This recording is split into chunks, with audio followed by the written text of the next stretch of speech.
Hey, what's up everyone? It's Exaltron, aka Scott Hampton, aka Reverso.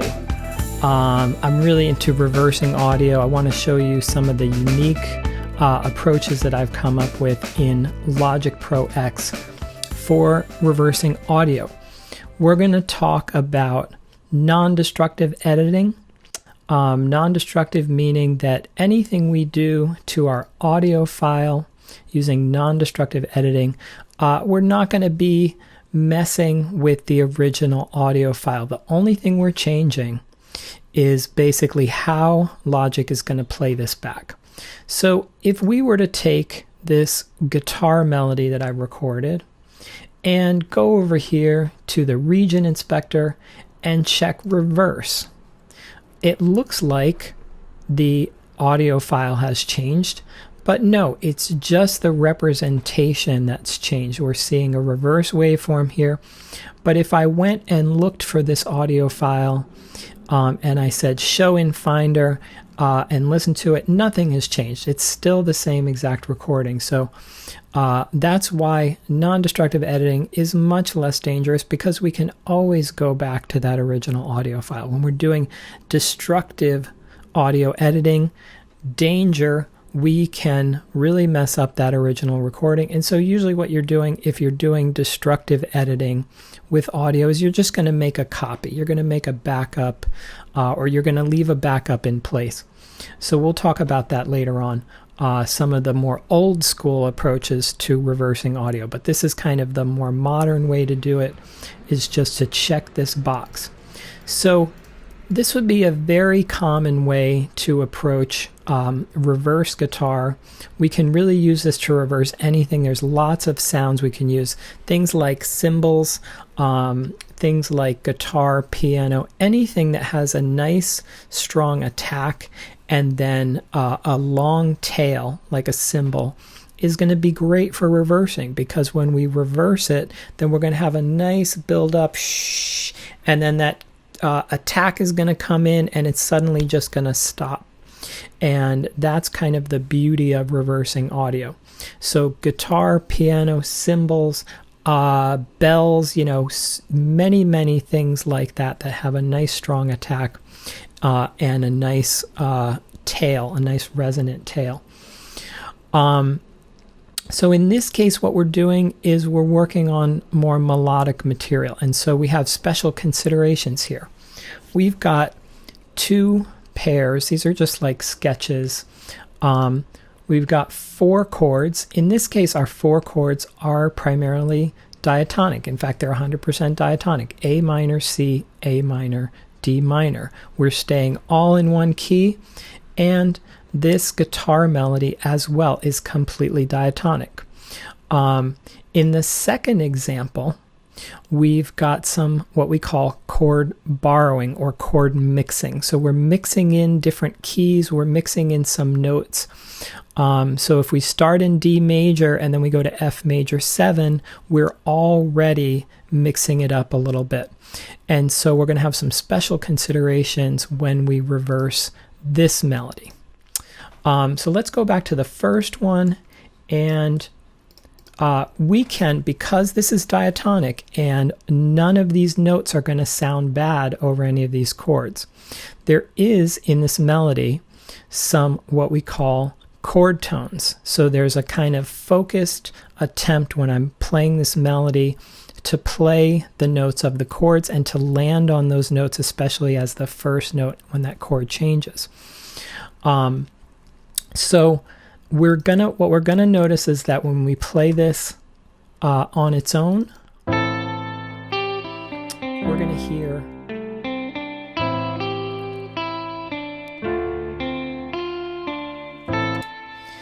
hear a kind of intention in that melody. If we reverse this, we're just going to reverse the entire melody. And that means that the last note is going to be the first note, and the first note is going to be the last note. And so that changes everything. Not that any of these notes are going to sound particularly bad, but that intention and that focus in that melody, some of that's going to be lost.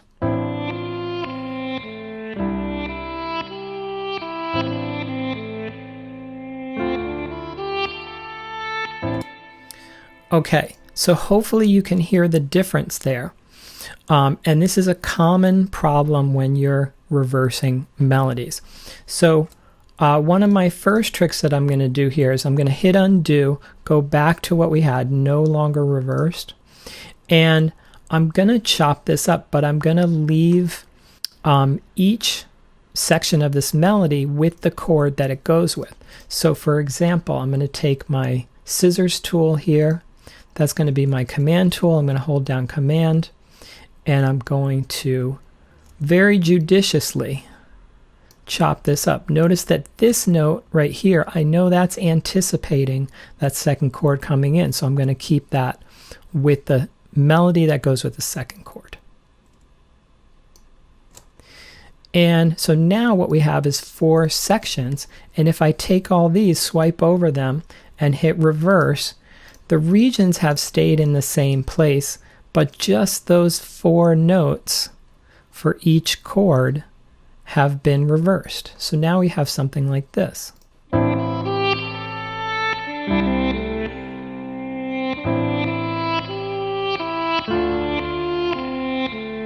So we're kind of maintaining that focus.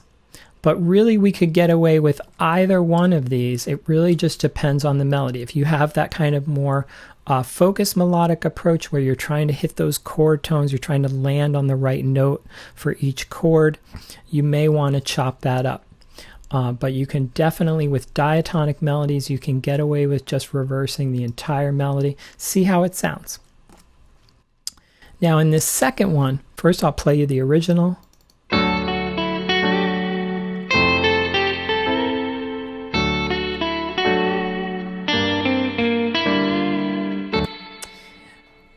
So you'll notice that those chords are changing more radically than in the first example. We're actually kind of almost changing keys as we're bringing in those new chords, F major 7 and G minor. And so one of our issues is going to be if we just take this whole melody and reverse it, it's going to sound kind of bad.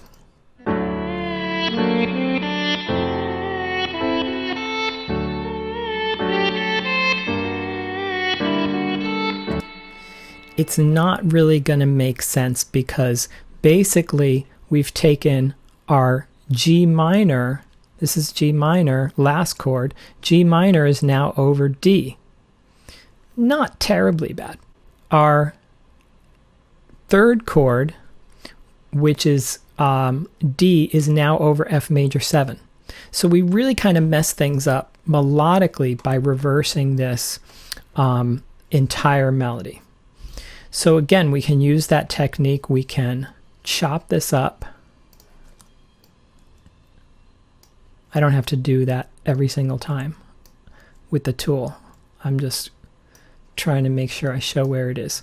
So now we've got, again, our 4 melodies that correspond to our 4 chords. Those regions are going to stay right where they are, but each region is going to reverse, and now we have this.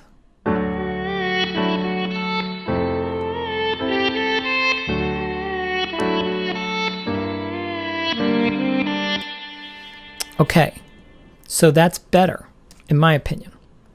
But what if we wanted to keep the exact same melody? We just want to reverse each individual note. I could sit here for several minutes and chop up every single note. And we have to kind of be careful where we're doing this. We really want to be right on the transient. And I can do this fairly quickly, but if this were a longer melody, let's say this were, I don't know, a 30-second, 45-second guitar solo. I've been known to do some long guitar solos.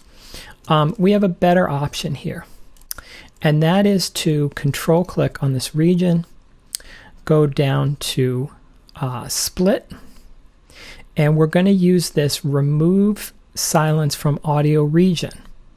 Now this is kind of like using a gate, but we have a little bit more, because we're not gating in real time, we have a little bit more control over what we can do. So this is what we're going to get when we say remove silence. It's basically just detecting where a transient is, and that's this threshold right here. So that works very similar to a gate, but we can actually see the result, what's happening in real time. And then we can say minimum time to accept as silence. That's going to give us a few more individual notes here, like so. Pre-attack time, post-release time. You can experiment with these and see what kind of different results you're going to get. So what we're going to have to do here is kind of get the best thing that we can get, and then we're going to hit OK.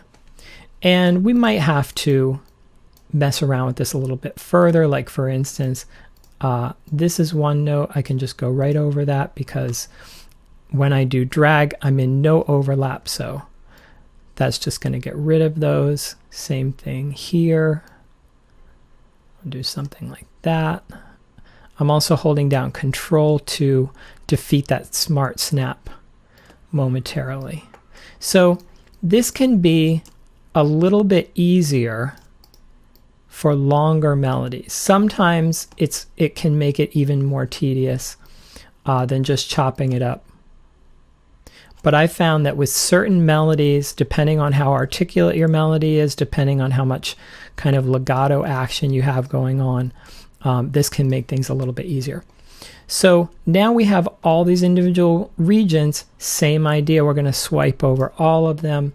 We're going to hit reverse, and that's going to reverse each individual note. And then we also have the option, if our timing is off, we can move these regions around. So that's what this sounds like.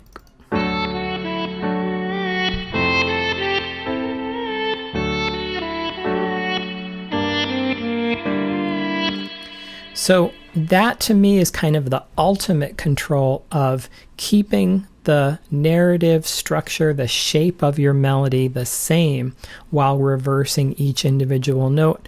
And I haven't seen that many producers do this. I think this is a somewhat unique approach to reversing audio. And there's a lot more you could do with this. You know, you could take this whole thing, now that it's reversed, we could bounce this in place. And once we've bounced it in place, we can now approach this using flex time. So I'm going to turn on flex time. There we go. And now we could play around with the timing of this and stretch it, move it around, do whatever we want to make it sound, you know, more rhythmically. That's another problem that we're going to have with audio, reversing audio. Whatever kind of rhythm we have is going to get thrown off a little bit. Okay, and then we'll go back to our original. And if we're going to talk about destructive audio reversal, I can't even really think of a great reason why this would be better, but a lot of people learned the old way, which is we go into this file editor, and under functions, we have this reverse. And we have a nice little keyboard shortcut here, Control-Shift-R is going to reverse your audio, and that's going to be destructive. So basically what I would say about destructive audio editing, I don't really do it anymore. There's not much here in this version of Logic Pro. There's not much here that we need to do destructively that we can't do non-destructively. So pretty much over the past few years, I have not really messed with this file editor. So if you learned it that way, probably, you know, many years ago, but some people are still teaching this as the way to reverse audio, I would say just, you know, use this reverse checkbox here and don't use destructive audio. So there's a lot more we could say about reversing audio. If there's more that you want to cover on reversing audio, hey, I'm your guy. I'm Reverso. I would love to talk more about this, so hit me up with your questions, ideas for another video on reversing audio, and I can show you some more techniques that I've developed when it comes to reversing audio. Okay, thank you for tuning in. Please like and subscribe, share, etc., etc., and I will see you next time.